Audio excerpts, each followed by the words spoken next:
Okay, so I have this Nintendo Switch that it comes in because the customer says that it's not reading the games. So we're about to check it out and see what's going on. All right, so let's put a game in.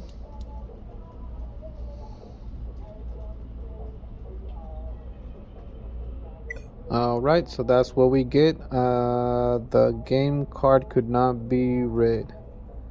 Please remove and reinsert it. Okay, so we're about to check this out and see what we can do to fix it. Okay, so I took it apart and we're about to check it out. Okay, so now let's test it and put a game in.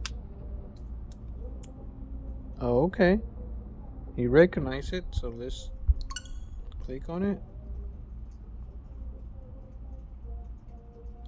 There we go, and the game reader is working.